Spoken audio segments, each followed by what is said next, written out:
Halo semuanya dan selamat pagi. Selamat datang di webinar berjudul Biogas to Energy. Sistem dan aplikasi mesin biogas di Indonesia oleh Euroasiatic dan Organics. Saya senang melihat banyak peserta hari ini dan saya berharap webinar ini dapat menjadi informasi bagi semua orang. Webinar ini disajikan oleh Euroasiatic dan Organics, baik ahli di masing-masing bidang, biogas hingga energi. Bersama kami hari ini termasuk saya, kami memiliki 6 panelis dari Euroasiatic dan Organics. Pertama-tama saya akan memperkenalkan diri terlebih dahulu. Nama saya Jacob, saya manajer senior dari Organics dan telah bersama Organics selama 17 tahun. Nico, please introduce yourself. Hello, I'm Nico Walle-Schmidt. I'm the sales manager for biogas application at Eurasiatic. I would like to welcome you all to this webinar, and also thanks a lot to Organics to letting us participate in this webinar. Hi, good morning. This is Peter Fries speaking, also from Eurasiatic. I'm the sales leader for the product group of the Yanmar gas engines, and looking forward to having a good discussion with everyone today. Thank you. My name is Antonius. I'm a product manager and also the application for gas engine in Euroasiatic. Nice to meet you and glad to discuss with all of you. Thank you. Hello, my name is Mark Molden. I'm the technical director at Organics. I'm here in the UK, so it's still dark here for me, but I'll be here at the end of the presentation to answer any of your technical issues related to the gas trains. Hello, my name is Wolfgang Goetz. I'm the sales manager for the Organics. I'm based in Jakarta, and I hope I can work with you in the future. And I hope you will enjoy the webinar. Okay, good. Thank you. Kami telah mengumpulkan beberapa lembar data sheet yang menarik untuk Anda. Jadi silakan mengunduh dan melihatnya untuk informasi detail. Data sheet bisa di-download dari control panel Anda. Jika Anda memiliki saran untuk webinar lebih lanjut atau jika Anda memiliki topik menarik yang ingin Anda ketahui lebih lanjut, beritahu kami dan kami akan mencoba mengakomodasi. Saya harap Anda menikmati webinar kami. Jika Anda memiliki pertanyaan atau ingin tahu lebih banyak, Anda juga dapat menghubungi kami melalui email atau telepon. Detail kontak kami akan diberikan di akhir webinar. Kita sekarang mulai.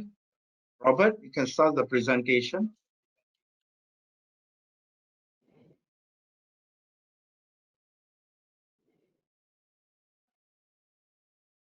Selamat pagi para hadirin dan selamat datang di webinar kami tentang sistem engine biogas. Ini adalah presentasi gabungan dengan Organic yang memperkenalkan produksi biogas dan sistem umpan, sementara Euroasiatic akan membahas penggunaan engine biogas dalam sejumlah aplikasi tertentu yang semuanya kami harap Anda akan tertarik. Tujuan kami hari ini adalah untuk mencakup berbagai topik dalam waktu yang relatif singkat. Sebagai bagian dari paket, kami telah menyertakan kuesioner singkat untuk menanyakan apakah Anda ingin mempelajari lebih lanjut tentang aspek spesifik dari aplikasi mesin. Jen Baker adalah perusahaan dengan rekam jejak dan pengalaman blue chip yang sangat besar dengan berbagai jenis gas yang berbeda. Dalam presentasi ini, kita tidak bisa tidak menyentuh pilihan dari keahlian berkualitas ini. Webinar ini dibagi menjadi dua bagian. Organic memperkenalkan aspek berbeda dari pembuatan dan penanganan biogas. Setelah itu, Euroasiatic akan membahas berbagai aplikasi biogas. Di akhir presentasi kita akan mengadakan sesi tanya jawab di mana Direktur Teknis Organik Mark Molden dan Direktur Teknis Euroasiatik Nico Waldschmidt akan tersedia untuk membantu dengan setiap item yang menarik. Webinar akan dilakukan dalam bahasa Indonesia, tetapi pertanyaan bisa dalam bahasa Inggris atau Indonesia. Pertanyaan dapat diajukan melalui kotak obrolan di panel kontrol webinar Anda, atau dengan mengangkat tangan digital sehingga kami dapat memberikan mikrofon kepada Anda untuk mengajukan pertanyaan secara langsung. Nama saya Edwin Suntoro dari PT Euroasiatik. Hari ini kita akan bersama-sama dengan Organik membawakan sebuah tema yang mungkin menarik bagi bapak-bapak dan ibu-ibu sekalian mengenai biogas dan aplikasinya. Diharapkan setelah webinar hari ini, bapak-bapak dan ibu-ibu bisa mendapatkan manfaat yang berupa antara lain bahwa elektrik atau listrik itu bisa dihasilkan dari berbagai macam bahan bakar gas.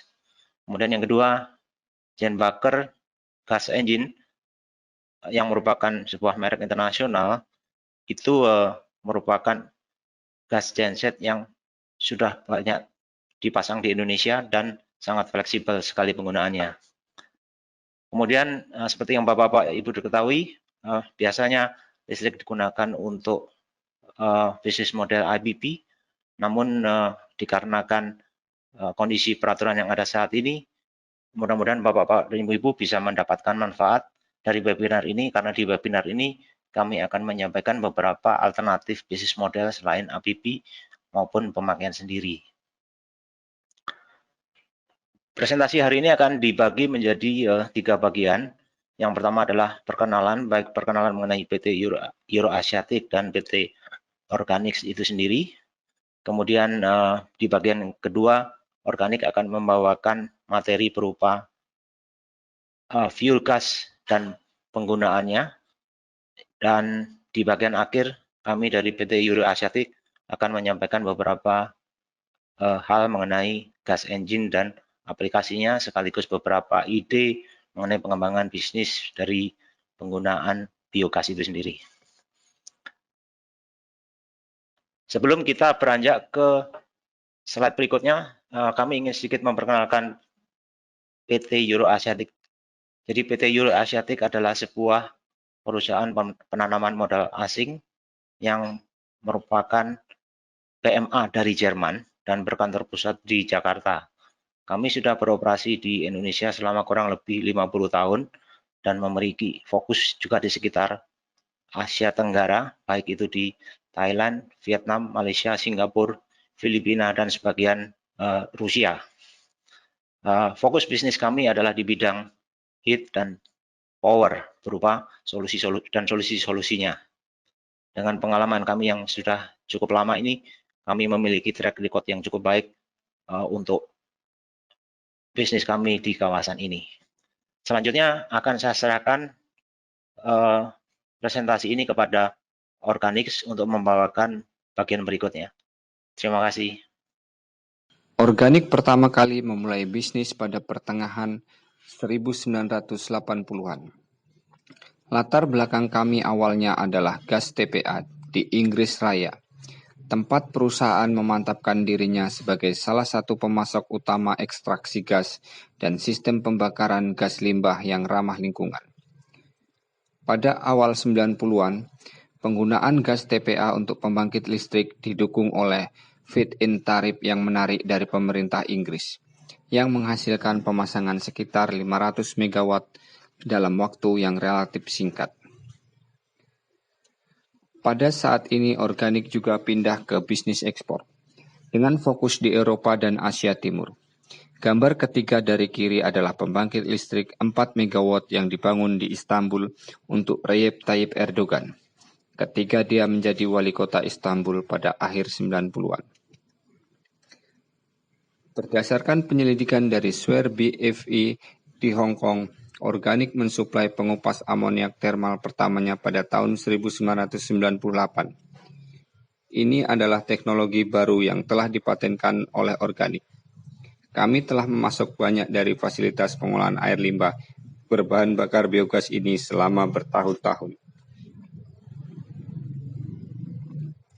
Pada saat yang sama kami telah berkembang dengan digester anaerobik, sistem produksi biogas, singas pyrolisis, dan berbagai teknologi terkait lainnya.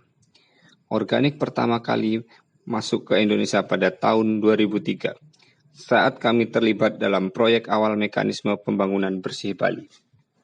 Sejak itu kami telah menyelesaikan sejumlah proyek di Indonesia.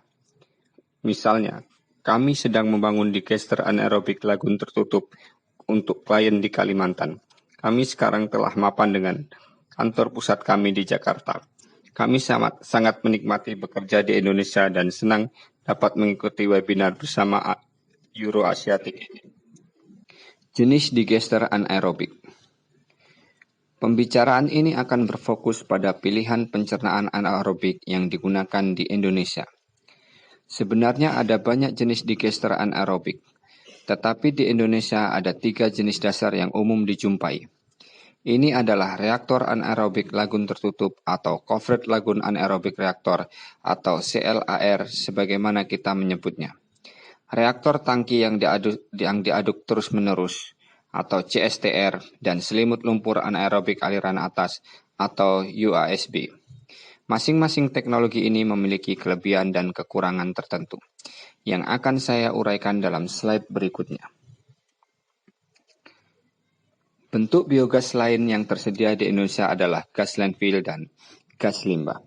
Keduanya merupakan biogas yang sering dijumpai di seluruh dunia, meski lebih sedikit di Indonesia. Faktanya, baru-baru ini lokasi TPA di Indonesia mampu menghasilkan gas di TPA. Gas limbah juga merupakan peluang yang belum menjadi arus utama di Indonesia, tetapi berpotensi menjadi kontributor substansial untuk kebutuhan energi di instalasi pengolahan air limbah Indonesia, seperti di banyak lokasi serupa di seluruh dunia. UASB, CSTR, CLAR. 3 teknologi anaerobik digester yang dipertimbangkan di sini sangat berkembang, masing-masing memiliki titik penerapan yang optimal. UASB memfasilitasi jejak kecil menggunakan proses pencernaan kecepatan tinggi. Ini sangat ideal untuk bahan baku organik yang larut seperti gula. Di sisi lain, bioreaktor lagun yang tertutup membutuhkan jejak yang besar dan bergantung pada proses pencernaan yang lebih lambat. Ini membuatnya ideal untuk aliran limbah yang mengandung komponen organik yang kurang larut, seperti dari pabrik singkong dan kelapa sawit. CSTR bukanlah teknologi tingkat tinggi tetapi memiliki jejak yang lebih kecil dari lagun. Jadi ini adalah solusi kompromi, di mana tidak ada ruang yang cukup dan bahan baku tidak terdiri dari bahan organik yang dapat larut. Ada banyak perbedaan antara teknologi ini, yang tidak dapat saya bahas di sini dengan satu slide. Perbedaan ini menimbulkan kelebihan dan kekurangan. Namun demikian tetap menjadi fakta bahwa lagun tertutup adalah teknologi pilihan di Indonesia, di mana terdapat cukup ruang untuk pemasangan. Ini sangat stabil, memiliki volume reaksi yang besar. Ia memiliki tingkat konversi yang baik, dari substrat organik menjadi metan, karena waktu retensi yang diperpanjang dan telah terbukti memberi layanan yang andal selama bertahun-tahun. Bioreaktor lagun tertutup. Ini adalah video digester anaerobik lagun tertutup yang dipasang di Lampung di pabrik singkong. Aturan umumnya adalah aliran air limbah dari singkong atau pabrik kelapa sawit mengandung bahan organik limbah yang cukup untuk memfasilitasi pembangkitan listrik yang sesuai dengan beban listrik pabrik. Dalam kasus khusus ini, aliran air limbah berasal dari pabrik 200 ton per hari dan dapat menghasilkan hingga 2 megawatt. Jika diperlukan daya tambahan, dimungkinkan untuk mencampurkan limbah onggok ke aliran air limbah pabrik, yang menyebabkan peningkatan signifikan dalam daya yang tersedia, hingga 2 kali lipat dalam beberapa kasus. Jelas ini semua tergantung pada spesifik lokasi, tetapi aturan umumnya adalah bahwa pabrik dapat dijalankan dari biogas yang dihasilkan dari air limbah pabrik tersebut. Dalam video ini kita dapat melihat penutup lagun bukan dari jenis balon yang digelembungkan, tetapi unit profil yang lebih rendah yang dirancang untuk mengoptimalkan kapasitas penyimpanan gas dan hambatan angin jangka panjang. Tempat berjalan memberikan akses ke seluruh permukaan untuk perawatan dan inspeksi, serta pemantauan lumpur. Biogas lagun tertutup. Diagram alir proses ini menunjukkan pengaturan yang dapat diharapkan di pabrik singkong. Ada dua aliran limbah terpisah yang keluar dari pabrik. Yang pertama adalah air limbah dan yang kedua adalah onggok pres. Jika onggok akan ditambahkan ke air limbah, perlu memiliki pengaduk sebelum dimasukkan ke dalam lagun. Di sini kita melihat air limbah dialirkan dari mixer ke bak yang dipompa, dan kemudian ke apa yang kita sebut sebagai combine structure. Combine structure memfasilitasi sirkulasi ulang cairan di dalam lagun, serta pembuangan CO2. Penghapusan CO2 adalah tambahan yang digunakan oleh organik untuk membantu menstabilkan pH lagun dengan menghilangkan asam karbon dioksida. Dengan menggunakan teknik resirkulasi yang dikembangkan oleh organik, dimungkinkan untuk meminimalkan kebutuhan pembuangan lumpur. Dalam kasus lagun pabrik kelapa sawit yang dipasang oleh organik di Kalimantan untuk Sinarmas dan sekarang beroperasi selama lebih dari 3 tahun, sejauh ini tidak perlu membuang lumpur. Akses melintasi lagun yang disebutkan sebelumnya berarti bahwa pemantauan lumpur rutin difasilitasi melalui pelabuhan pencelupan. Jadi, kita tahu lumpur tidak menumpuk di lagun yang tertutup ini. Biogas diteruskan ke bioscrubber di mana hidrogen sulfida dibuang ke tingkat yang dapat diterima. Pendinginan penguras air di mana tingkat kelembapan dalam biogas juga dikurangi. Dan kemudian ke blower biogas dan filter partikulat sebelum dikirim ke gas engine. Sebuah flare digunakan untuk membuang biogas saat mesin gas tidak beroperasi atau beroperasi pada beban parsial. Proses flow diagram CSTR. Diagram alir proses CSTR mirip dengan lagun tertutup. Manajemen umpan, rute limbah, dan penanganan gas semuanya hampir sama. Perbedaan utama adalah terletak pada filter lamilar. Untuk pengelolaan limbah dan lumpur sebenarnya tidak opsional. Dengan waktu retensi yang lebih singkat, penting untuk memastikan bahwa pencucian lumpur diminimalkan. Filter lamelar memisahkan bakteri dan mengembalikannya ke digester. Pencampuran yang baik sangat penting dengan CSTR. Mixer terendam biasanya digunakan, tetapi preferensi organik adalah menggunakan kombinasi cairan dan biogas untuk pencampuran. CSTR harus dilengkapi dengan atap membran untuk penyimpanan gas. Penyangga gas sangat penting untuk pengoperasian gas engine yang benar. Tanpanya, penyaluran gas yang sesuai dengan kebutuhan mesin hampir tidak mungkin, karena persyaratannya adalah menjalankan gas engine pada produksi biogas yang stabil oleh bakteri anaerob. Tempat pembuangan akhir sampah. Elemen utama dari sistem ekstraksi dan pemanfaatan gas TPA ditunjukkan dalam slide ini. Situs TPA harus ditutup atau disegel. Untuk menghasilkan biogas, persyaratan ini tidak opsional. Fraksi organik dari sampah akan diubah menjadi kompos. Pengomposan adalah proses yang memakan waktu berminggu-minggu atau berbulan-bulan dan hanya menghasilkan karbon dioksida. Sumur gas vertikal biasanya dibor ke lokasi yang telah selesai. Meskipun sumur horizontal terkadang dapat diletakkan selama pengisian. Serangkaian pipa gas horizontal mengumpulkan gas TPA ke dalam sistem manifold umum dan mengirimkannya ke peralatan pengiriman dan pemanfaatan gas. Slide ini juga menunjukkan sistem pengumpulan dan pengolahan lindi, dan beberapa opsi pemanfaatan gas. Sejauh ini penggunaan gas TPA yang paling umum adalah untuk pembangkit listrik. Agar pengaturan seperti itu dapat berjalan, persyaratan yang tidak dapat dinegosiasikan untuk lokasi TPA adalah harus bebas dari lindi, atau lindi harus dihilangkan. Itu harus ditutup dengan tutup untuk mencegah masuknya udara dan air hujan yang berlebihan. Ini harus dikeringkan dengan baik. TPA yang diisi dengan lumpur tidak akan digunakan untuk ekstraksi gas TPA. Setelah itu, baru soal rekayasa yang baik. Biogas feed train. Slide ini menyajikan gambaran singkat dari biogas feed train. Biogas dapat mengandung beberapa sisa gas. Beberapa di antaranya sangat korosif. Feed train dirancang untuk mengolah biogas menjadi kondisi yang sesuai untuk digunakan dalam peralatan khusus yang akan digunakan. Dalam skema ini, biogas mengalir terlebih dahulu ke bioscrubber hidrogen sulfida. H2S seringkali terdapat dalam biogas, terkadang dalam konsentrasi yang sangat tinggi.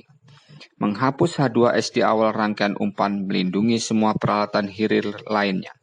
Karbon dioksida juga dapat dihilangkan jika perlu untuk aplikasi tertentu dengan sejumlah teknik. Di sini kami menampilkan scrubber air. Blower sekit memasukkan tekanan yang menarik biogas dari reaktor anaerobik dan mengirimkannya ke titik penggunaan. Pendingin akan diperlukan untuk menghilangkan kelembapan jika tidak ada kondensat di jalur proses. Dari sana biogas dapat langsung menuju titik penggunaan biogas atau mungkin ada persyaratan lebih lanjut untuk memproses gas tersebut.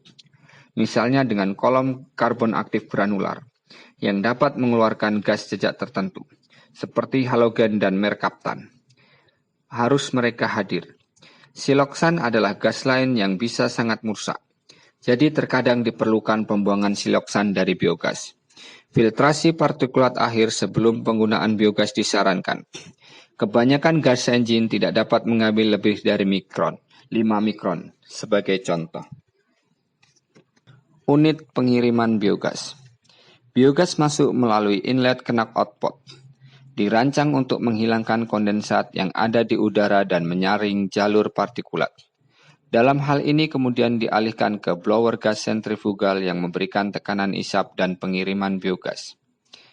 Kami kemudian memiliki flame arrestor atau penahan api yang ditempatkan sebelum chiller pengeringan. Di sini suhu gas diturunkan jauh di bawah titik embunnya dan kemudian dipanaskan kembali dalam penukar panas aliran berlawanan. Sebuah knock-out pot ditempatkan setelah penukar panas pendingin gas untuk menangkap kondensat yang dihasilkan. Dari chiller gas melewati unit filtrasi keluar di mana partikulat dihilangkan. Dalam hal ini turun hingga 3 mikron.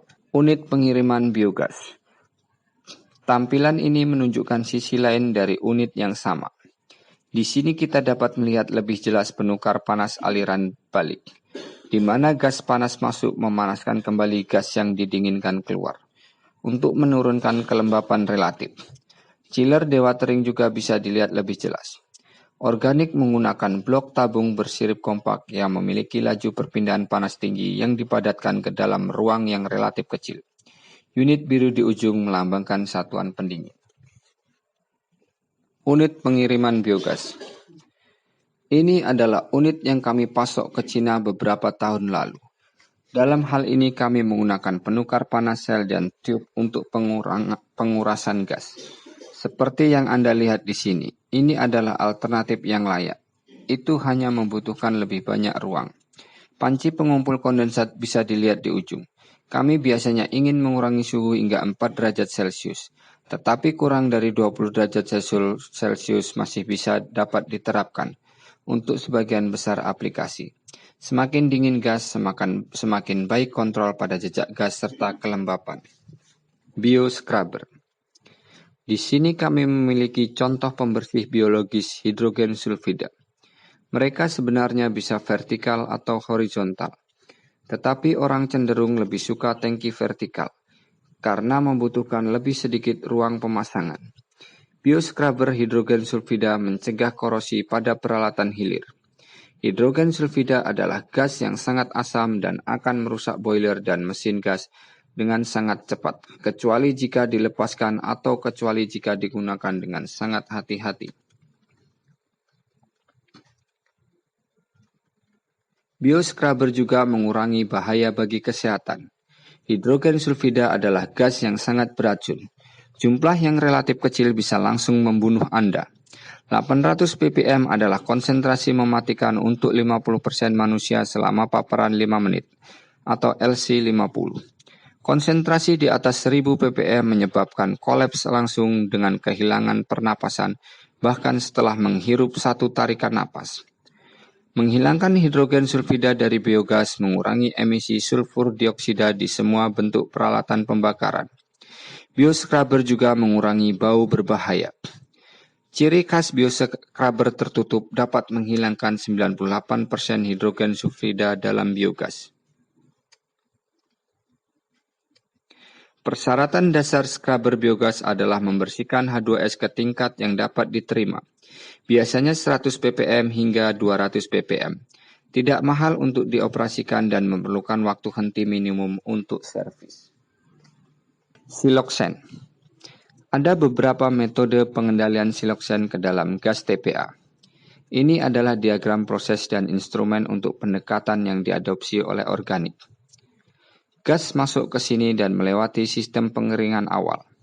Seperti pada rangkaian umpan biogas standar, kondensat dihilangkan dalam knockout pot ini. Kemudian memasuki supercooler di mana suhu turun hingga di bawah minus 10 derajat Celcius. Ini diperlukan untuk mengembunkan gas siloxane. Gas kemudian memasuki blower gas di mana panas kompresi menaikkan suhu kembali di atas titik beku. Langkah terakhir adalah memoles gas dengan karbon aktif. Unit ini menyediakan filtrasi siloxane akhir sebelum digunakan. Dalam hal ini kolom karbon diikuti oleh filter partikulat. Peralatan bio-CNG. Seperti yang ditunjukkan di sini, konversi biogas mentah menjadi bio-CNG bisa menjadi proses yang dimanfaatkan. Dalam slide ini kami menyajikan penggunaan bio-CNG sebagai bahan bakar kendaraan. Tetapi nanti dalam presentasi ini Euroasiatic akan mengilustrasikan opsi untuk penggunaan bio-CNG untuk transfer metan ke lokasi terpencil di mana listrik dapat dihasilkan secara komersial. Di sini biogas dimasukkan sebagai bahan bakar biogas untuk pengeringan dan filtrasi. Sebuah bioscrubber ditampilkan untuk pembuangan H2S massal. Kemudian kami beralih ke kompresor untuk mengambil biogas menjadi 10 bar. Diikuti dengan proses karbon aktif granular untuk menghilangkan sisa H2S dan gas sejenis lainnya. Dari sana gas mengalir ke unit PSA atau bagian absorpsi ayunan tekanan untuk pembuangan akhir karbon dioksida dan produksi metan yang dimurnikan. Setelah ini gas dikompresi menjadi 250 bar dan disimpan dalam silinder penyimpanan bertekanan tinggi. Kemudian dapat dibagikan untuk digunakan sebagai bahan bakar kendaraan atau diangkut ke lokasi lain untuk digunakan sebagai bahan bakar mesin. Peralatan bio-CNG. Seperti yang ditunjukkan di sini, konversi biogas mentah menjadi bio-CNG bisa menjadi proses yang dimanfaatkan. Dalam slide ini kami menyajikan penggunaan bio-CNG sebagai bahan bakar kendaraan. Tetapi nanti dalam presentasi ini Euroasiatic akan mengilustrasikan opsi untuk penggunaan bio-CNG untuk transfer metan ke lokasi terpencil di mana listrik dapat dihasilkan secara komersial. Di sini biogas dimasukkan sebagai bahan bakar biogas untuk pengeringan dan filtrasi. Sebuah bioscrubber ditampilkan untuk pembuangan H2S massal. Kemudian kami beralih ke kompresor untuk mengambil biogas menjadi 10 bar. Diikuti dengan proses karbon aktif granular untuk menghilangkan sisa H2S dan gas sejenis lainnya. Dari sana gas mengalir ke unit PSA atau bagian absorpsi ayunan tekanan untuk pembuangan akhir karbon dioksida dan produksi metan yang dimurnikan. Setelah ini gas dikompresi menjadi 250 bar dan disimpan dalam silinder penyimpanan bertekanan tinggi. Kemudian dapat dibagikan untuk digunakan sebagai bahan bakar kendaraan atau diangkut ke lokasi lain untuk digunakan sebagai bahan bakar mesin. Baik, Bapak-Bapak dan Ibu-Ibu, kembali kepada saya lagi, Edwin Suntoro dari PT Euroasiatic. Di bagian ini kami akan menyampaikan sedikit mengenai INEO Jenbacher. INEO Jenbacher adalah merek gas engine generator nomor 1 di dunia dan juga di Indonesia. INEO Jenbacher memiliki kantor pusat di sebuah kota yang bernama Jenbach di Austria. Ya, INEO Jenbacher adalah produk dari Austria dan gas engine INEO Jenbacher memiliki rentang daya dari 250 kW sampai 10 MW. INEO Jenbaker memiliki keunikan atau keunggulan di bidang fleksibilitas dari pemakaian bahan bakar fuel-nya. Engine kami bisa menggunakan, sudah tentu adalah natural gas atau gas alam, kemudian landfill gas, sewage gas, associated petroleum gas, biogas, maupun gas dari tambang batubara. Sedangkan untuk aplikasinya, INEO Jenbaker memiliki aplikasi yang cukup variatif, antara lain dari pembangkitan dari renewable gas, kemudian dari bahan bakar yang berasal dari limbah, dan tentunya juga aplikasi untuk power generation atau pembangkit di bidang industri, berkaitan juga dengan combined heat power atau CHP. Sudah lebih dari 22.000 unit Jenbaker gas engine terpasang di seluruh dunia di lebih dari 100 negara. Berdasarkan pengalaman dan sejarah Jenbaker yang sudah cukup lama tadi, Jenbaker gas engine umumnya dikenal memiliki kelebihan di beberapa hal. Yang pertama adalah Jenbaker gas engine memiliki efisiensi tinggi dan juga performa yang handal. Dari sisi ketahanan dan kekuatan dari gas engine itu sendiri, sudah banyak sekali pengalaman dari customer-customer kami yang sangat baik mengenai hal itu. Dari sisi aplikasi dan juga dari sisi penggunaan bahan bakarnya, gas engine Jenbaker sangat fleksibel. Aplikasinya sangat bermacam-macam dan fuel gasnya juga tidak terbatas dari satu jenis gas saja. Sedangkan dari sisi lingkungan, sudah tentu penggunaan gas engine akan menimbulkan efek yang sangat bagus bagi lingkungan, mengingat rendahnya emisi atau gas buang yang dibuang ke atmosfer tanpa meninggalkan kemungkinan terjadinya efek rumah kaca. Secara aplikasi, Jenbaker memiliki fleksibilitas yang sangat tinggi. Jenbaker memiliki banyak variasi hanya untuk bisa mengikuti adanya kebutuhan khusus customer. Jadi berbeda dengan merek lain, Jenbaker memiliki banyak variasi. Jadi misalnya untuk satu tipe gas engine, variannya cukup banyak untuk bisa memenuhi kebutuhan customer yang tentunya berbeda-beda. Dari sisi jenis atau produk yang ada dari Jenbaker, Jenbaker memiliki beberapa tipe. Nah, tipe pertama adalah yang tipe terkecil, The Baby, Jenbaker tipe 2. Tipe 2 memiliki rentang daya dari 250 kW sampai 330 kW. Kemudian berikutnya adalah tipe 3, The Workhorse atau kuda beban. Tipe ini sangat terkenal memiliki kehandalan dan juga kebandelan yang tidak mudah rewel dalam menghadapi situasi dan kondisi lingkungan yang cukup berat, misalnya untuk wilayah tropis di Indonesia. Rentang dayanya mulai dari 500 kW sampai 1 MW atau sekitar 1000 kW. Tipe berikutnya adalah tipe 4 yang merupakan tipe yang sangat cocok untuk digunakan di industri, mengingat rentang dayanya cukup fleksibel mulai dari 800 sampai 1500 kW. Tipe berikutnya adalah The Powerhouse, yaitu tipe 6, memiliki rentang daya dari 1,8 sampai 4,5 MW. Untuk Indonesia, tipe ini biasanya digunakan sebagai pembangkit tenaga listrik untuk PLN atau rental power ataupun IPP.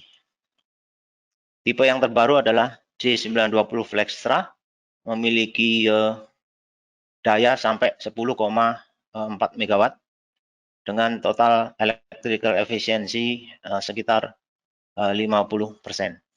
Jenbaker sendiri membagi 3 aplikasi dari produk-produknya. Yang pertama adalah tentunya untuk penggunaan dengan gas alam atau natural gas yang digunakan sebagai pembangkit baik di wilayah yang terpencil maupun untuk pemakaian sendiri di lokasi pabrik atau tempat yang lain. Yang kedua, yang akan menjadi titik berat diskusi kita hari ini adalah penggunaan atau aplikasi dengan menggunakan gas terbarukan.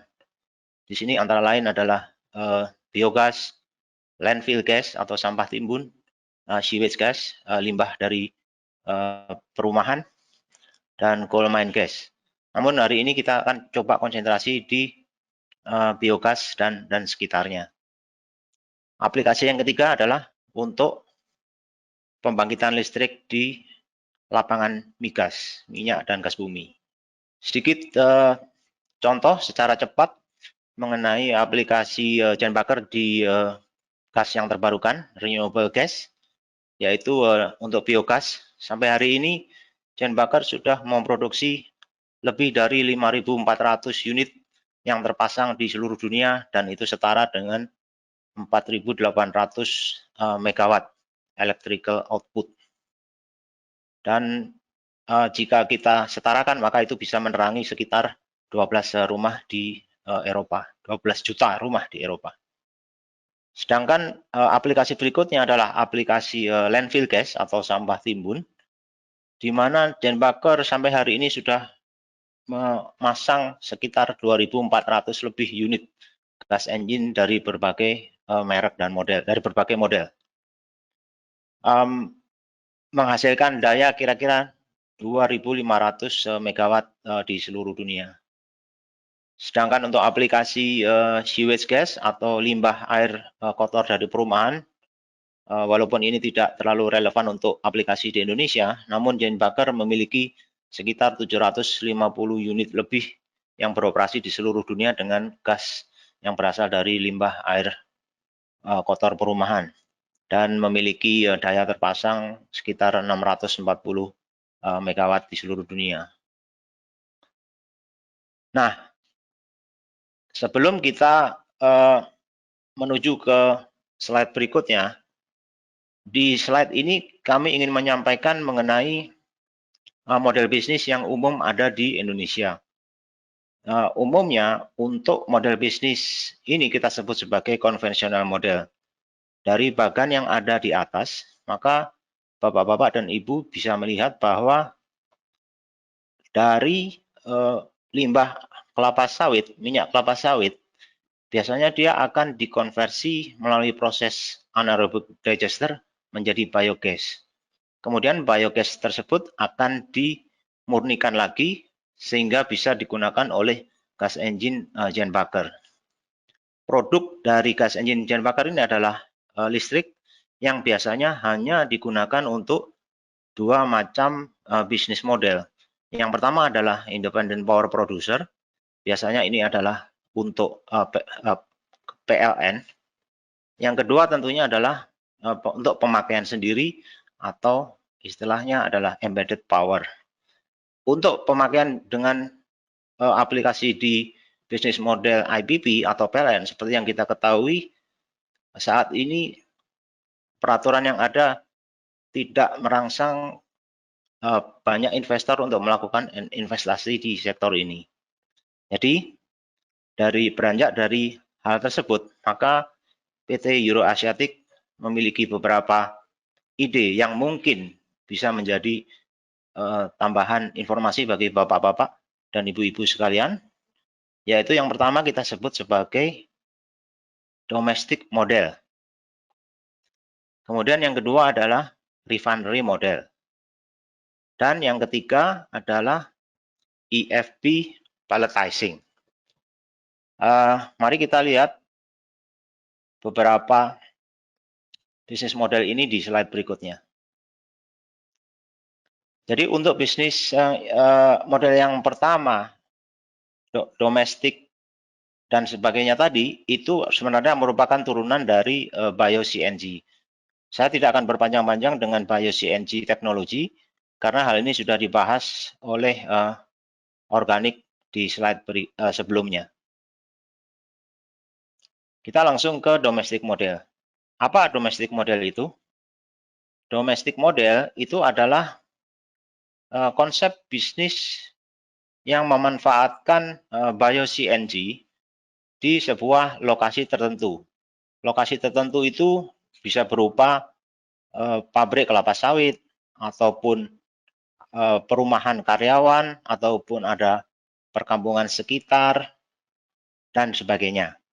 Jadi dari bisnis model ini, maka misalnya pabrik kelapa sawit tadi masih menggunakan diesel genset, ataupun kompleks perumahan karyawan pabrik sawit tadi masih menggunakan diesel genset, maka konsep yang ditawarkan adalah diesel genset tersebut akan kita ganti dengan gas engine, di mana bahan bakarnya akan digunakan bio-CNG yang diproduksi sesuai dengan diagram alir yang ada di slide ini. Dengan demikian, apabila pemakaian diesel genset tadinya itu sangat intensif, mungkin running dalam sehari 24 jam, dalam setahun dia bisa running 8.000 jam, maka tentunya penghematan yang dihasilkan dari penghematan bahan bakar solar itu akan sangat substansif dan masif. Mengingat biogas sendiri yang dikompresi menjadi bio-CNG dari itu tersedia secara gratis. Selain domestic model, maka konsep bisnis berikutnya yang kita tawarkan itu adalah refinery model. Apa itu refinery model? Refinery model pada prinsipnya adalah menggunakan bio-CNG untuk mengurangi biaya operasi yang biasanya ditimbulkan di pabrik refinery minyak kelapa sawit. Biasanya berdasarkan diagram alir yang Bapak dan Ibu bisa lihat di slide ini, minyak kelapa sawit mentah atau CPO biasanya dikirim dari pabrik kelapa sawit menuju ke penggilingan atau refinery dengan menggunakan truk tangki. Truk tangki ini tentunya secara umum menggunakan bahan bakar diesel atau solar. Konsep yang kami tawarkan adalah bahan bakar diesel untuk truk tangki ini bisa menggunakan bio-CNG. Sementara untuk penggunaan energi atau kebutuhan energi di refinery, jika di refinery masih menggunakan diesel genset, maka konsepnya adalah diesel genset tadi bisa kita ubah atau kita ganti dengan gas engine, di mana bahan bakar gas engine gen bakar itu tadi menggunakan bio-CNG yang proses pembuatannya bisa dilihat di bagan atau diagram alir itu sendiri. Selain itu, dalam proses penggunaan atau pembuatan bio-CNG tadi, apabila memang di proses itu dibutuhkan tenaga listrik, bisa juga digunakan dengan gas engine gen bakar, di mana setelah biogas tadi mengalami perbaikan kualitas, dia bisa digunakan untuk membangkitkan listrik, sehingga listrik tadi bisa digunakan untuk menjalankan pabrik bio-CNG. Dengan demikian, terjadi banyak penghematan biaya dari sisi penggunaan bahan bakar. Model yang ketiga adalah EFB model. EFB model ini sebenarnya tidak terkait langsung dengan atau merupakan turunan dari bio-CNG itu sendiri. Tapi ini hanyalah konsep yang coba kita tawarkan kepada bapak-bapak dan ibu-ibu supaya ada gambaran bahwa ada revenue bisnis baru yang mungkin bisa diterapkan di bisnis bapak-bapak dan ibu-ibu sehari-hari. Dari diagram alir yang ada ini, biasanya palm oil atau pabrik kelapa sawit itu biasanya memiliki limbah yang kita sebut sebagai pome ya, limbah kelapa sawit. Biasanya pome ini akan dikonversi, bisa dikonversi menjadi biogas. Kemudian biogas tadi diperbaiki kualitas atau mutunya sehingga bisa dipakai langsung oleh gas engine generator. Kemudian listrik yang tersedia atau dihasilkan dari gas engine generator tadi itu akan bisa digunakan untuk menghasilkan listrik bagi pabrik untuk drying dan briquetting. Jadi selain POME, limbah yang ada dari pabrik kelapa sawit biasanya ada namanya EFB ya, empty fruit bunch. Nah, EFB ini karena dia merupakan limbah dan biasanya handlingnya cukup susah, maka EFB ini bisa dikirim ke pabrik briquetting, EFB briquetting. Hasil akhirnya adalah briquette EFB yang bisa digunakan sebagai biofuel dan memiliki harga cukup tinggi baik untuk pasar nasional domestik ataupun pasar internasional. Demikian Bapak-bapak dan Ibu-ibu sedikit sharing dari kami PT Euro Asiatic. Mudah-mudahan hal ini bisa memberikan cakrawala baru bagi bisnis Bapak-bapak dan Ibu-ibu ke depannya. Terima kasih.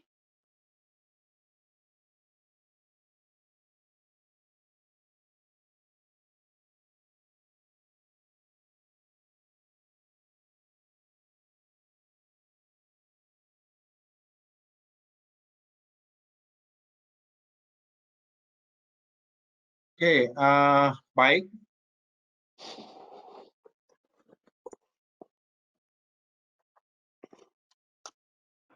Saya harap Anda menikmati presentasinya. Suara dalam presentasi berasal dari Bapak Sabto Aprilianto, Insinyur Organics, dan Bapak Edwin Soentoro, Sales Manager Euro Asiatic. Sekarang waktunya untuk tanya jawab. Jika Anda memiliki pertanyaan, silakan klik ikon telapak tangan di panel control. Kami akan mengaktifkan audio Anda dan Anda dapat mengajukan pertanyaan Anda. Atau Anda juga bisa dapat mengetik pertanyaan Anda di kotak pertanyaan di panel control dan saya akan membaca dan kolega saya akan menjawab. Oke, saya sekarang mulai dengan pertanyaannya. Yang pertama dari Bapak, kalau tidak salah Bapak, dan lebih dahulu saya minta maaf kalau saya salah sebut namanya ya. Dari Brian Sodarman. Pertanyaan adalah bagaimana biogas mengkolaborasi dengan transformasi digital dalam mengantisipasi masa pandemik yang belum selesai. This question I will put to both Mark and Nico to answer, but first I'll start with Mark. Mark, the question is, during this pandemic, how can the biogas system work with our digital transformation age? How can this work together or improve or deal with this pandemic that's currently happening now? Well, for existing systems, sorry, Nick, the existing systems are run by local staff anyway. There's very little involvement from remotely for this equipment. Certainly for the gas production side of it. I'll let Nico answer the engine side of it, but in terms of gas production, it's all managed locally. And in terms of delivery, we try to use local staff as well. So it should be an entirely remote operated system without too much involvement from anywhere once it's up and running. In regards of the engine side, Inu Jendache has a advanced monitoring asset monitoring solution called MyPlant. So as long you have an internet connection on site, we are able to control and to monitor your engine remotely. And I think proudly we can say that with our software we have 65% remote trouble solving rate. So means we are able to solve your problems from BSD where we are headquartered and can help you in this pandemic. without sending anyone to site.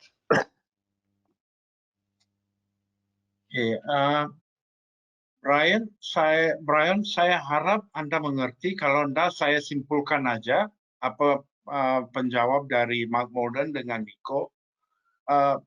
Yang simpulkan itu dua-dua sistemnya bisa diatasi dengan cara operasional, dengan monitoring cara remote. Terus digunakan digital system sekarang untuk cara remote monitoring dan operasi. Terus tidak ada masalah. Monitoring bisa lewat internet seperti Nico bilang, dan sekarang masing-masing punya sistem udah ikut digital, bukan hanya waktu pandemik ini, tapi sebelumnya sudah siap ini. Terus tidak ada masalah. Oh Brian, saya harap ini udah jawab pertanyaan Anda. Saya sekarang ke well, this is in English, so I will answer this question. I will say this in English. It's a question from Vijay Kumar. The question is, what's a plug flow reactor and what's the difference between the plug flow versus the baffled reactor versus the advanced baffled reactor? There are two questions I bring forward. So, Mark, would you like to answer this? Yes, certainly. Very basically, a plug flow reactor is, or plug flow in any situation, is when you consider a column moving just straight through a system. So a plug flow reactor is a reactor in which the process occurs linearly straight through whatever container it is in, whether that be a lagoon or some sort of tank. The next step up is a baffled reactor, which provides a tortuous path so that the fluid has to go up and down. So it is like a plug flow reactor, but it made much longer by going through and over baffles. And in a standard baffle reactor, those baffles are physical walls or barriers that are made of a solid material. With an advanced baffle reactor, the same baffled action, the same tortuous path, is produced with non-physical barriers. That is to say, by producing waterfalls or streams of water that produce the same effect as a baffle, a physical baffle, but by moving the liquids around, we produce virtual baffles, which are far easier to maintain and don't require cleaning. So that's the basic difference. And of course, as you get, so a plug flow is not very efficient because you get a single pass straight through your volume. Baffle reactors are more efficient because you get this tortuous path with more retention time available in your lagoon. And the advanced baffle reactor removes the issues you get with dirty baffles and blocking in baffles by having these virtual barriers created by water movement. Okay, thank you, Mark. Vijay Kumar, I hope that answers your question. If you need further clarifications, please go ahead and type. Next question, pertanyaan yang kemudian dari Bapak Iwan Sulistiono. Pertanyaan adalah, apakah bahan baku biogas bisa dari limbah kaudang? Mark, question is, can you produce biogas from cow dung? Yes, you can. Cow dung is a pretty good fuel stock for anaerobic digestion. You need a lot of cows. You might produce, well, numbers vary, but there's two problems with cow dung. Number one, you need to be able to collect it all. So if a cow can produce 10 kilograms a day of dung, that's only if you can collect it all. If it's free roaming, then it's far more difficult to get the cow dung. And cow dung, which is collected from anywhere other than a solid surface, it tends to have too much vegetable material in it. It doesn't work so well. But provided you can capture all of your cow dung, put it into an anaerobic digester, then yes, it produces good biogas. Plenty of examples around the world, lots in the United States where they have large dairy farms there, where they're generating biogas in large quantities. Okay, thank you, Mark. For the rest of the panelists, if you want to add something on, please just jump in, okay? Pak Iwan, Jawabannya saya coba dalam bahasa Indonesia. Kaudang ya bisa jadi biogas, cuman susahnya ada satu aja, mau dikumpul karena perlu banyak kaudang untuk untuk jadi biogas.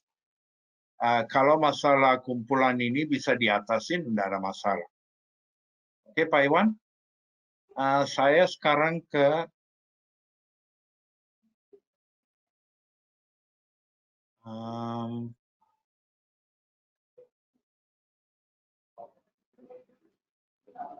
Oke, ini pertanyaan dari Dri Ausi Laksana.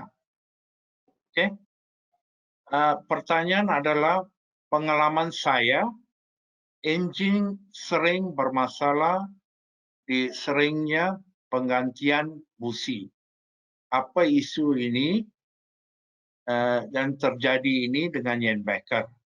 To translate this in English for some of the panelists, the experience of this, sorry, I don't know, Dri Ausi Laksana. The experience is that often the starters fail from his experience with Jenbacher engine. So I think he's asking for some comments. Anyone from EA would like to answer? Mungkin saya jawab pakai bahasa aja, Pak ya. Oke. Ini mungkin belum ya, kita juga belum jelas untuk apa namanya detail masalahnya. Tapi yang pasti untuk pemakaian busi itu ada umurnya. Jadi kalau pas penggantian busi pasti ada penggantian. Tapi yang saya juga untuk Jenbacher sendiri busi yang dipakai itu bisa diservis dan juga untuk di recapping gitu. Jadi kalau busi dari Jenbacher pasti ya kalau umurnya sudah saatnya ganti pasti ganti. Tapi kalau ada masalah pun itu bisa diservis dan bisa di recapping.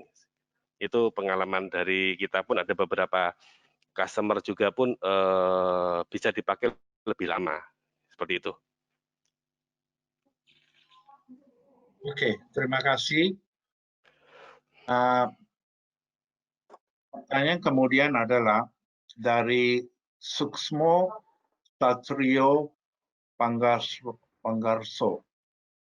Pertanyaan adalah, apakah ada pengalaman untuk proyek bio-CNG dan biogas ex-kaudang di Indonesia? Untuk ini saya serahkan untuk jawaban ke Peter. Peter, you understand the question? Yes, sure. I think I will just answer in bahasa. Okay. Jadi mungkin kalau sekarang untuk proyek pertama yang untuk aplikasi bio-CNG, kemarin ada cukup banyak berita untuk proyeknya dari PT DSN, dari Satya Nusantara, untuk proyek bio-CNG yang pertama. Kebetulan kalau di proyek itu untuk power supply-nya untuk menjalankan kompresornya itu dia menggunakan Jenbacher gas engine. Yang kedua untuk biogas dari kaudang, kebetulan historically kita pernah ada proyek di Malang untuk menggunakan biogas yang dihasilkan dari kaudang. Tapi setahu saya untuk berskala industrial size itu satu proyeknya di Indonesia, dan masalahnya seperti Mark Bolden tadi udah bicara, itu di Indonesia umumnya farm sizesnya tidak cukup ukurannya untuk to achieve economies of scale. That's my answer to that. Thank you. Okay. Terima kasih. Pertanyaan lagi dari Gafar Sirega. Mohon di-sharing proyek yang telah dilaksanakan dan memberikan impact yang baik ke lingkungan seperti reduce carbon dioxide emission. I think I'll give opportunity to both to answer. Mark, the question is, give examples of projects that has given positive impact to the environment by reducing carbon emissions. specifically in this particular biogas field? Well, any landfill site, for instance, so any landfill site that captures the methane that is produced and either just combusts it or uses it is an environmental impact, very positive environmental impact. Methane as a greenhouse gas is about 27 times more dangerous than the CO2 volume for volume.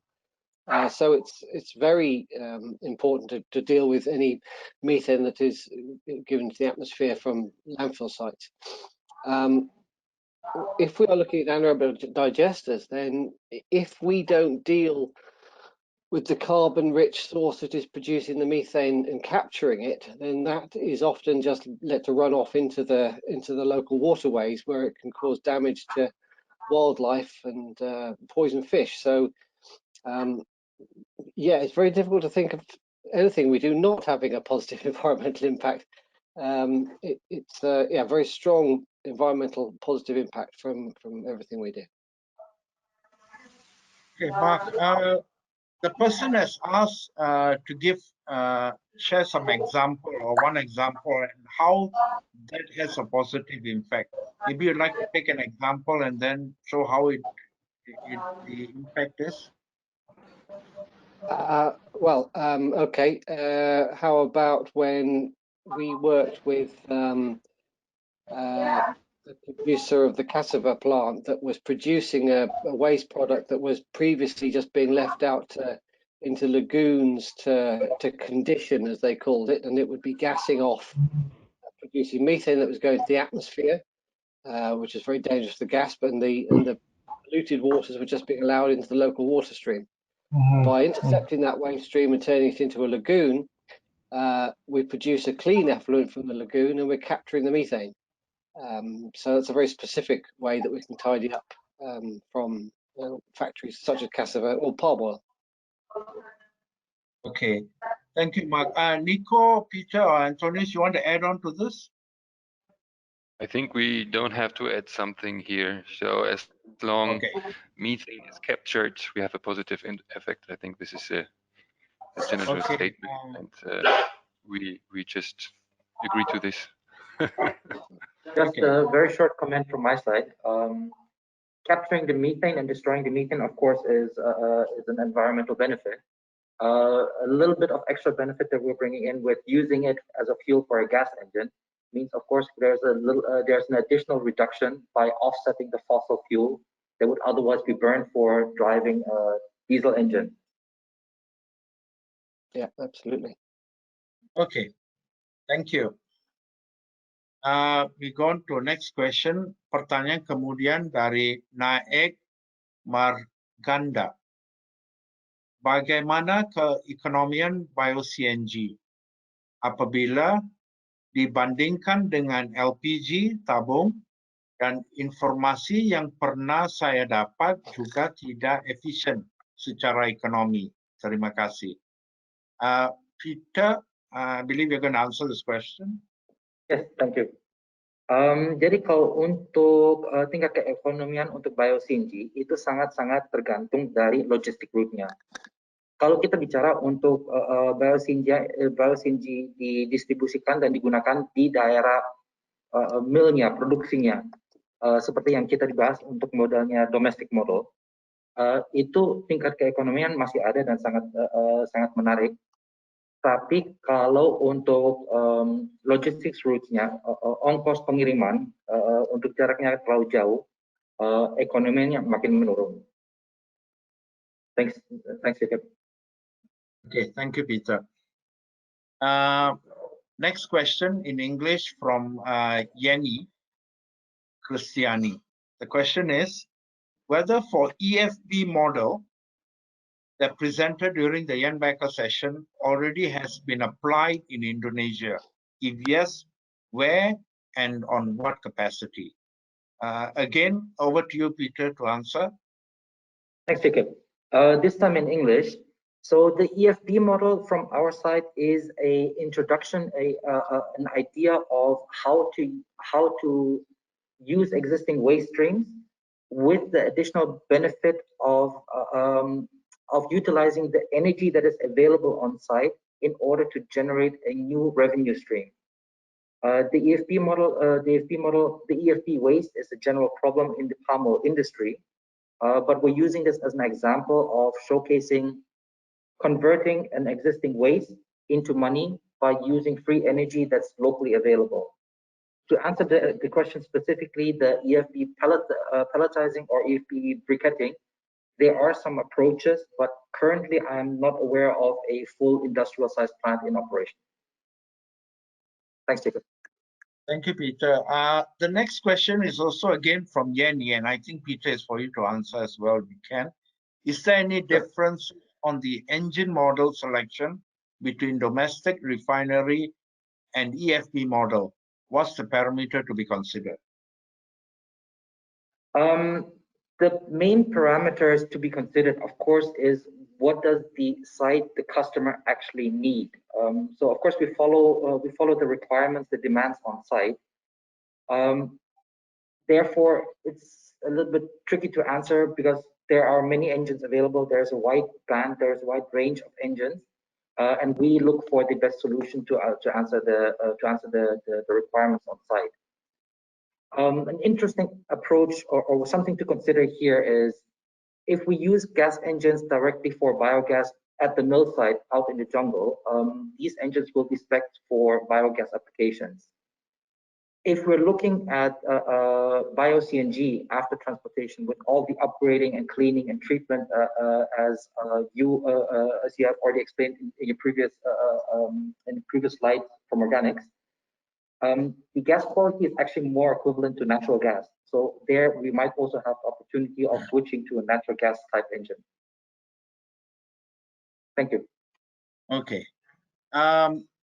Thank you, Peter. Now, before we proceed, I just want to say something to the audience. Saya mau sekali minta maaf dengan peserta kalau lihat ada panelis pakai masker, karena mereka yang pakai masker dalam satu ruangan. Terus minta maaf dia masing-masing jaga diri. Kalau seperti saya, enggak, saya aja sendiri di ruang. Ya, saya minta maaf. We go on to the next question from Naja Ucia. The question is, apa semua pengolahan gas di Indonesia diolah dengan mesin pengolah gas? Dan apakah mesin pengolahan gas buatan dalam negeri? Apakah Indonesia tidak mengekspor gas mentah atau mentah mungkin? Okay. The question, maybe I'll put it to you, Mark. The question is all gas processing in Indonesia processed by machines?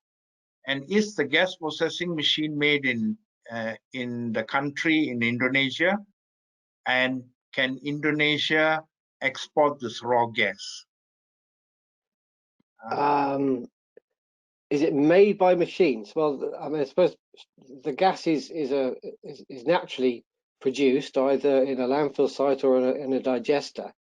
The mechanics around the production are supplied by us and by Embaker, so by Eurasiatic. So it's yes, we are Indonesian companies and we supply that mechanical equipment to harvest, if you like, and generate the gas. Can it be exported? Not very easily. I mean, typically you have to use the gas as close as you can to its production. Otherwise, you've got to refine it further and bottle it, liquefy it so you can move it around, or build a large gas pipeline to move it to another location. Its best use is as locally as possible. That is why electricity production is such a strong form of use, because you can move electricity around a lot easier than you can move bottled gas or pipeline gas around. So I hope that answers the question. Okay. Next, we have another question from Vijay Kumar, but I don't quite understand. So you said any response for the above on digester. Maybe I hope you can clarify the question, and we'll come back to you. Next again, we have from Dri Ausi Laksana. Generator yang digunakan apakah bisa menggunakan generator asinkron yang lebih memudahkan dalam voltage regulation, karena biasanya biogas plant yang terhubung dengan utility company PLN letaknya biasanya berada di jaringan distribusi di sini, downstream, untuk meningkatkan tegangan yang drop. Ini pertanyaan saya alih ke Antonius. Antonius, silakan. Ya, ya. Untuk menggunakan kita menggunakan biasanya gas engine kita menggunakan synchronous generator ya. Jadi kalau menggunakan untuk asynchronous ini kita belum punya apa namanya pengalamannya. Jadi untuk pertanyaan ini mungkin akan kita kasih jawaban menyusul, karena kita pasti perlu diskusi dengan pihak manufacturing. Apakah memungkinkan untuk menggunakan asinkronus seperti ini? Karena yang kita pakai selama ini, yang kita gunakan adalah menggunakan sinkronus yang mudah dikontrol dari sistem yang sudah kita ada, gitu Pak. Jadi untuk yang asinkronus ini kita akan tanyakan lebih lanjut dengan pihak prinsipal pertanyaan ini, dan kita akan memberikan jawaban nanti secara terpisah berarti kepada Pak siapa nih, Dri ya, Pak Dri. Mungkin bisa share untuk emailnya atau gimana dengan kita, gitu Pak. Oke. Terima kasih. Next question. The question is from Muhammad Zamroni. Dear all, my name is Zamroni. Now I work in Save the Children Indonesia. There are a lot the anaerobic digester in Indonesia. The question I have is it possible the biogas to fill in the small tube, like a tube LPG, and market in Indonesia? And what the simple technology to support it? Mark, you understand the question? Would you like to answer? Yes. I mean, this is talking about bottling biogas. It's not straightforward. So the biogas that is produced from a typical anaerobic digester is around 60% methane. The rest is mainly CO2, but there are some unpleasant bits and pieces that can be in there. If you're using that directly in an engine like Jenbacher, then they can deal with the CO2 no problem, and they like the methane, and we can take out any of the contaminants they don't like with our equipment at the front end. If you wish to bottle that gas and you need to compress it, then you need to refine it till it's nearly pure methane, or else as you compress, the CO2 will start to freeze and you'll get ice crystals. And so it's not a straightforward process in terms of bottling the biomethane. It certainly then is not standard unless you've done a very clear refining process on there. So in answer to the question, is there a simple technology to support it? No, it is possible, but I would not describe the supporting technology as simple. Or easy to manage. Okay, thank you, Mark. Next question from Riza Subrata. Saya Riza Subrata mau bertanya, apakah ada juga plant yang tergabung menghasilkan SRF, Solid Recovery Fuel, atau RDF, Refuse Derived Fuel, dan bisa juga menghasilkan listrik?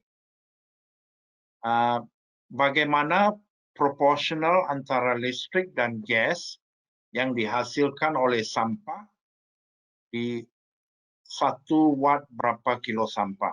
Okay. The question is like this. Is there a plant that can produce solid fuel like RDF? And If yes, what is the proportion or how much RDF, either in tons or kilogram per 1 kilowatt or 1 megawatt or 1 watt? That's the question. Mark, would you want to take that? An anaerobic digester that could produce an RDF? No, just it didn't any say plant? anaerobic digester. The question I think refers to waste, just standard waste, maybe Okay. MSW. Right. Well, yes. Yes, and there are we have equipment to produce RDF, refuse-derived fuel, from many feedstocks, including MSW. So the just noticed the screen has changed, Rob. Nico, Nico. So the yes, equipment. So we have something like MSW, and we can sort that into an RDF, and we can grade it into different types of RDF as well. So yes, it does. The equipment does exist. We produce it. In terms of the quality of the RDF, that it depends entirely on the feedstock and how much processing you're prepared to do with your RDF equipment. So yes, we can give you more details if you contact us, me, and I can give you some meta details on the RDF. Yeah, thank you, Mark. Just to reply to Riza, Riza, memang ada pabrik yang bisa hasilkan RDF, dan dari RDF bisa hasilkan listrik. Kalau yang berapa ton atau berapa kilowatt bisa dihasilkan, itu mungkin tergantung banyak dengan quality atau sampah yang dari mana, dan quality sampah berapa, quantity berapa. Kalau Anda mau lebih lanjut tahu, baiknya kalau Anda bisa email kami bisa kasih informasi lebih detail ya. Oke, terima kasih Riza. Next question. From Phoebe Lady Mariana. Saya Phoebe dari Riau. Saya mau menanyakan bagaimana prinsip kerja dari bioscrubber yang digunakan organics untuk removal H2S dan apa keunggulannya dibandingkan dengan conventional chemical scrubber. Terima kasih. Okay, Mark, this is again for you. Phoebe would like to know the working principle of our bioscrubber and in comparison with a conventional chemical scrubber, or H2S that is. Oh, right, okay. So as a bioscrubber, that is to say the H2S is removed from the gas by biological process.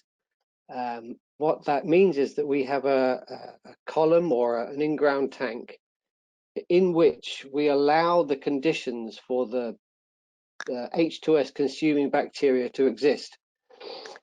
They like to be kept damp and they like to be kept at a certain temperature. But once they have established a colony, they will consume the H2S with a small amount of oxygen that we introduce at the start of the scrubber, and they will generate sulfur and remove the H2S from the system. It's an entirely biological process, so once it is established, it has no ongoing costs. It might need cleaning every few months with a flush, but apart from that, once the bioscrubber is up and running, it's far better than the chemical system. Like all systems, you might back it up with a GAC, a granular activated carbon filter, to take out any remaining H2S depending on the tolerances of the engine. But the bioscrubber will remove H2S down to the level certainly of the MBACA requirements, and be far more efficient than a chemical one. Oke, Phoebe, harap udah ngerti penjawabannya. Next question, dear Mr. Jacob, any experience in using organic material from rice straw In 1 hectare, it can be produced 5 ton rice straw per hectare. So this question is from Sharifuddin Taringan. Mark? We've used different vegetable-based feedstocks. The problem with any feedstock like this is you need a certain amount of potential energy in your bag of feedstock. Otherwise, the volumes and retention times involved in your reactor mean that the lagoons become unmanageably large.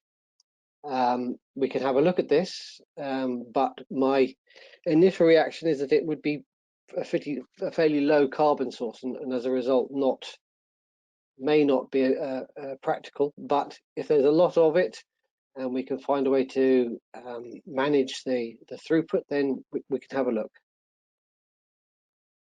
I should just say that things like maize straw has been used in the past, but usually as a bulking agent with some other feedstock like a dung. Okay, thank you, Mark. Next question from Fitri Haryanto. Apakah ada mesin Jenbacher yang bisa diaplikasikan untuk gas yang dihasilkan dari gasifikasi RDF? Antonius, would you like to answer that? Ya, ini mungkin gasnya adalah gasifikasi, ini adalah syngas ya. Jadi kalau untuk syngas, Jenbacher ada gas untuk diaplikasikan untuk menggunakan syngas.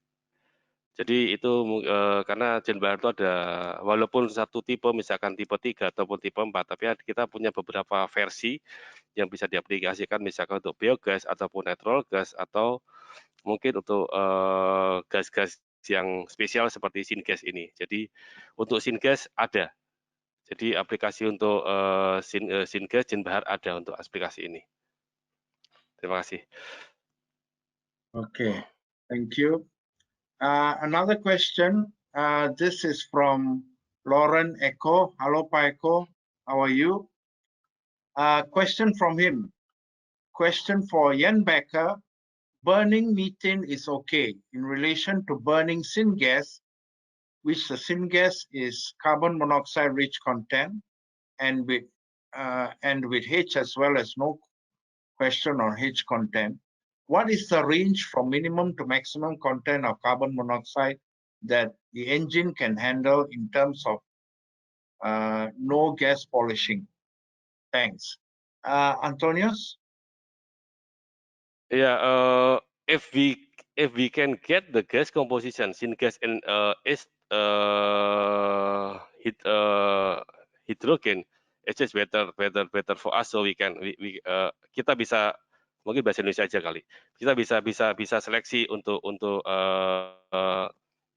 engine-nya, dan karena masing-masing engine itu memiliki keterbatasan, dalam artian adalah CO-nya tidak dalam tipe maupun versi yang tertentu tuh berbeda-beda, tidak sama gitu. Jadi sebagai contoh aja, mungkin untuk yang versi tipe 6 versi F58 itu CO minimumnya itu adalah di CO minimumnya itu di 25, itu di maksimumnya itu di titik 70. Tapi itu harus berkorelasi dengan H2 karena dia punya rentang di situ. Rentang situ antara komposisi CO dan komposisi H2 harus match sehingga bisa beroperasi gitu. Itu untuk tipe 6 yang tipe versi F58.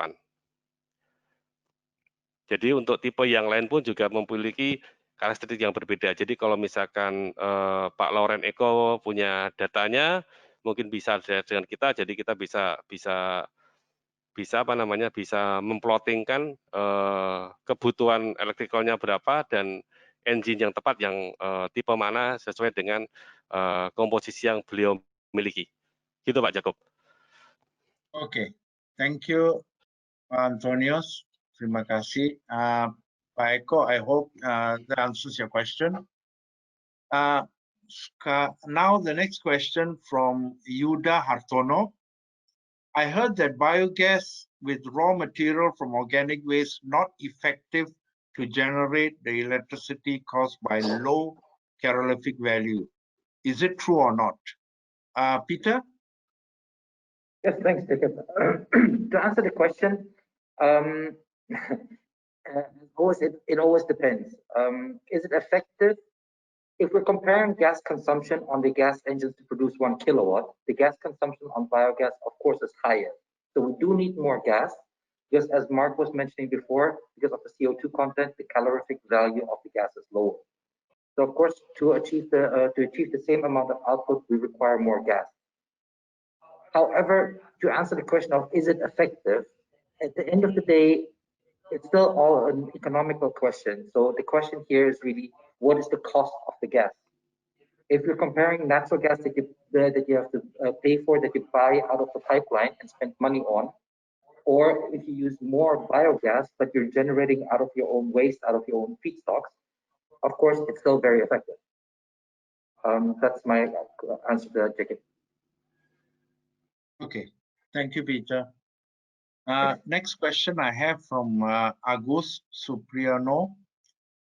Do you have cost calculation like investment, O&M, fuel, and so on, if used this engine and its facility? Is this more economic than using PLN grid in narrow? How much cost of this method, rupiah per kilowatt hour, when using this model? Nico, you'd like to answer this?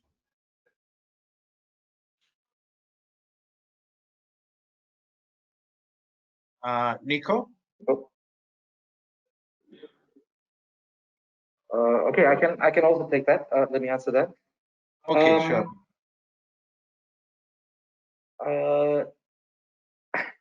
Similar to what Anton was before mentioning, also on the different engine versions regarding to the syngas. Also for biogas, we have many different versions, and unfortunately, the answer is not so straightforward. We do these kinds of consulting project feasibility calculations. We do this with customers. We can provide the answers. That's not an issue. But it's very different. Are we talking about 200 kilowatt machines, or are we talking about multiples of 1.5 megawatt machines? So the numbers differ, and it's a little bit difficult to answer on that. But I would suggest maybe offline we will connect with you and we can answer all your questions on that side. Okay, thank you, Peter. Thanks, Jacob. Next question from Dani Gia. I once looked for the gas engine capacity in the Jenbacher catalog, but the capacity was not there. So I had to look for other brands, catalogs. Whether Jenbacher can facilitate this in the feasibility study stage. Peter, would you like to answer this again? Yes, thanks, Jacob. It actually pretty much connects to the question from Agus that we just answered. So from our side, definitely we are always interested to work with customers of developing projects and going through the feasibilities together. I'm actually quite surprised if the power range was not available on the Jenbacher catalog, because basically from 300 kilowatt going all the way up to 3 megawatt, 2.8 megawatt in biogas versions, we pretty much have a solution for every power node. So with this, but then also same answer as before. I would suggest we connect offline and then we can look at your requirements specifically. Thanks, Jacob. Okay, thank you, Peter. Before I go on, sebelum saya lanjut, karena ini udah panjang sekali webinar ini dengan pertanyaan, itu bagus. Karena itu saya batasin pertanyaan terakhir setengah 12 ya. Itu tinggal berapa menit lagi. Sampai setengah 12 pertanyaan yang sudah dicatat, saya coba dijawab. Kalau tidak ada pertanyaan nanti kita belum dijawab, nanti kami berikan kontak details untuk Anda bisa bertanya lewat email atau telepon. in English. We will entertain the last question until 11:30 a.m. I'll take the last question, which is whoever puts in the question at the last minute at 12:30. Anyone with any questions, please email or call any one of us. Our contact details are shown on your screen now. So please feel free to email or call us, and we will answer your questions to the best of our ability. Okay, so now I'll go back quickly to our question. The last bit, this is a question from Helen Adelina. Is the type of gas engine for bio-CNG the same with biogas fueled? How much the efficiency can be achieved? Do you need depressurization? Antonius? Ya, bio-CNG sama gas untuk engine untuk bio-CNG sama biogas itu berbeda versinya. Jadi untuk yang bio-CNG itu lebih tipikalnya lebih ke yang natural gas. Nah, sedangkan efisiensinya sama antara bio-CNG, biogas maupun natural gas, efisiensi engine itu sama. Efisiensi sama. Lalu apakah perlu di depressurization? Ya, karena dari bio-CNG pasti tekanannya cukup tinggi, jadi dia harus diturunkan tekanannya. Tekanan untuk misalkan tipe engine-nya tipe 3, 2, 3, dan 4 itu tekanannya sekitar 1 bar, tapi kalau misalkan menggunakan engine yang tipe 6 itu tekanannya 5 bar.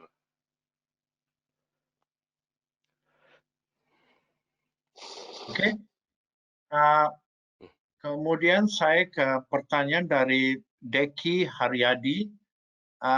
Deki, saya udah ada alamat email Anda. Kami nanti akan komunikasi dengan Anda untuk lebih lanjut tentang itu penawarannya. Next question from Dri Alsi. Terima kasih responnya berikut alamat corporate email saya personal. Oke. Terima kasih Dri. Kami akan kontak Anda untuk lanjutin detail discussion lagi. Next question from Andi Sirait. Saya Andi Sirait dan dari Jawa Barat. Pertanyaan, bagaimana potensi di Indonesia untuk RDF atau RPF, dan adakah teknologi dari Anda untuk proses ini? Mark, this question might have been repeated, but we just cover that again. Question is there potential for RDF market in Indonesia, and is there a technology for this? That's the question. Yes, as we said before, there is a market for RDF. The market for RDF is, or graded RDF is increasing throughout the region. And yes, we have the technology that will produce an RDF. Short answer. Pak Andi, kalau mau lebih lanjut, kami bisa lebih detail dikasih tahu, tolong hubungi kami. Kami sedang ada beberapa proyek tentang RDF kami di review sekarang di Indonesia. Someone answered a question about from Pak Eko. He's talking about his concern is the CO range. Antonius, this is an earlier question from Pak Eko. Ya, ini masalah tentang syngas tadi, Pak, ya. Jadi tadi yang karena saya bilang kalau kita nanti ngambilnya range-nya itu kan bisa range-nya gede itu sebenarnya. Cuma nanti itu kan karena masing-masing engine itu punya range-nya masing-masing. Jadi tidak general untuk yang syngas ini karena ini special gas. Jadi kita tidak bisa memberikan secara umum misalkan dari 20 sampai 80 gitu. Karena itu masing-masing tipe engine itu dan versinya itu memiliki karakter yang berbeda-beda. Jadi itu tidak untuk general. Misalkan tadi saya ambil contoh tadi yang engine Jenbahar tipe 620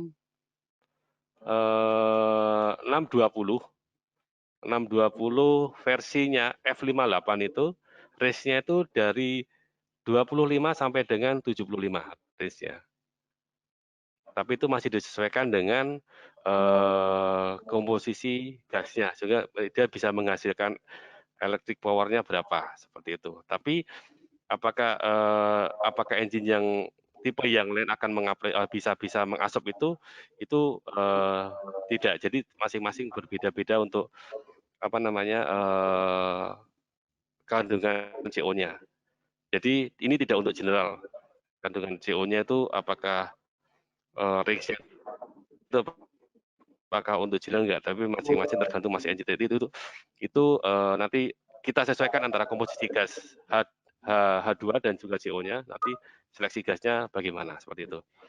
Jadi CO2 tadi saya kasih contoh adalah 25 sampai dengan 75 itu misalkan itu adalah untuk engine Jenbahar tipe 620 versi F58. Itu contohnya seperti itu. Tapi itu enggak general. Terima kasih Pak Jakob. Terima kasih. Sekarang ada pertanyaan dari Siti Ramatika. Pertanyaan adalah, apakah limbah yang digunakan untuk bahan baku alat tersebut harus berasal dari jenis limbah organik? Sementara apabila alat tersebut akan digunakan di landfill, limbah yang ada berasal dari organik maupun anorganik. Dan satu lagi, apakah inovasi tersebut efisiensi dalam mereduce limbah? Terima kasih. Okay, Mark, question for you, yeah. Does the waste used in the raw materials must come from organic waste? Meanwhile, the equipment that is used, can it be used? Okay. Does the waste used for the raw materials must come from organic waste? That's the first question, Mark.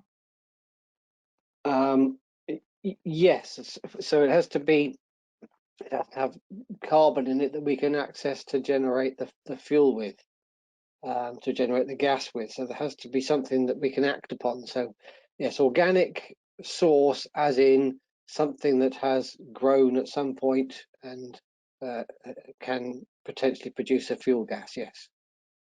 Okay.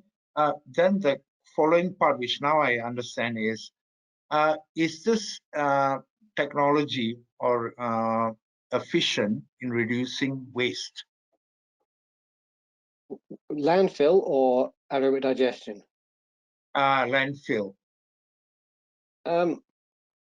Landfill is a very good way of dealing with waste if it is run correctly. I mean, broadly speaking, it's the best way to deal with waste if you can afford the space and you can guarantee that it is going to be run correctly, because it replicates the natural breaking down of waste in the world. Incineration is an artificial way of dealing with waste and generally just puts the problem up into the atmosphere unless it is a very well-run incinerator. Does it reduce waste? It's a difficult question. I mean, no, it deals with waste. That's what you do with waste, is put it in a landfill. I think probably the question is more to do with reducing total waste volumes in terms of perhaps segregation, so that if we can put our organic waste, our food waste into a certain place, then we can digest it, and that is a far more efficient use of organic waste. But it feeds back into the whole idea of recycling and plastic recycling and glass recycling, and only actually putting to landfill the absolute minimum. Yes, but if there's any further questions on that, then throw us an email. Maybe if I can just add on top of what Mark was saying, looking at the current regulations here in Indonesia, I think that might be where this question is coming from. Right. In order to achieve the special feed-in tariffs, you need to reduce the waste, the amount of waste by 80% plus.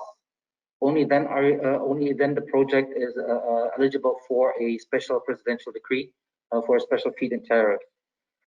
My comment on that is maybe also what many people are overlooking. By reducing the organic waste and going through anaerobic digestion, of course, on the one side, we can generate the biogas as a fuel. We can use this to produce, to generate money, to generate revenue. But also, of course, the digester outputs should not be looked at as waste. It could be utilized, or it can be used for other purposes, and it does go into this reducing of waste, because it's not MSW anymore that goes into the landfill. Thanks, Jacob. Okay, thank you, Peter. Sebelum saya lanjut, tinggal berapa 2-3 pertanyaan lagi. Saya mau ingatkan peserta untuk kalau mau lihat data sheet kami, silakan di download dari control panel.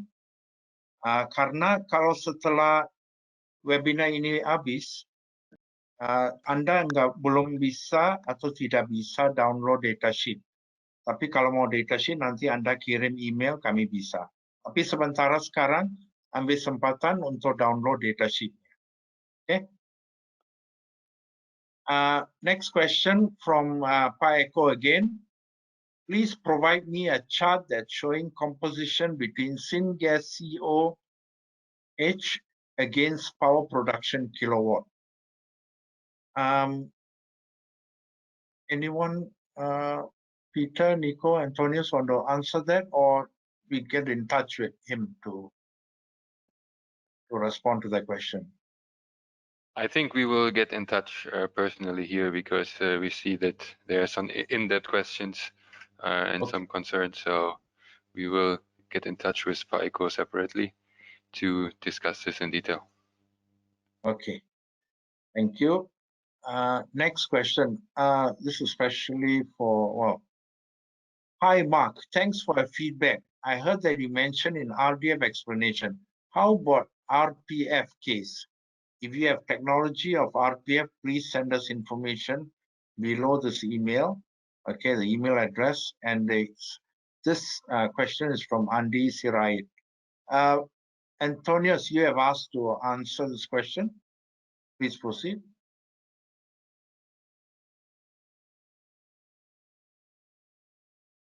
Antonius? Sorry. It's okay. I can pick up on it if you like. I mean, Okay. we can look at RPF. That's no problem. My understanding of RPF is it's just as a plastic-derived fuel rather than a waste, a refuse plastic-derived fuel. So yes, we've done plastic conditioning for some of our other technologies, pyrolysis. So we've graded plastics, and we have equipment for that as well. So yes, send me an email. We can discuss. Okay. Next question. Hi, Pa Jacob, organic members. I have 3 million tons, or is it 3,000 metric tons per month of Vinasse liquid. Vinasse is waste from bioethanol sugarcane process. You have given us an idea for this market. Thanks and sorry to bother you. This is from Andy. Who wants to pick up on this question about bioethanol sugarcane process? A very simple one on that. Send us what it is, and we'll tell you what we can do with it. We need a bit more detail on what it actually is, but I mean, it sounds like it's going to have pretty rich carbon source, so I'm sure we could do something with it. So send us a breakdown of what it is, and we will give you an idea of what can be done with it. Okay, thank you, Mark. And the last one is just from Paiwan Sulistiono. He has asked if we could send him some data sheets for EFB waste to biofuel processing. Yes, Paiwan, we have your email address. Thank you. Now, with that, I would like to bring this webinar to a close. ini sekarang udah terakhir untuk webinar ini. Saya mau ucapkan terima kasih untuk semua peserta yang hadiri siang ini. Kalau lihat di screen sekarang ada email address dengan telepon nomor semua panelis tadi. Kalau ada pertanyaan apa-apa, silakan di telepon atau email kami. Kami sedia untuk jawab dan diskusi in detail tentang apa yang kami diskus hari ini atau yang lain-lain juga bisa. Oke, sebelum saya tutupnya, saya mau ucapkan lagi terima kasih. So guys, I'll just go down the line. We are closing in now. If you got any last words to say, please carry on.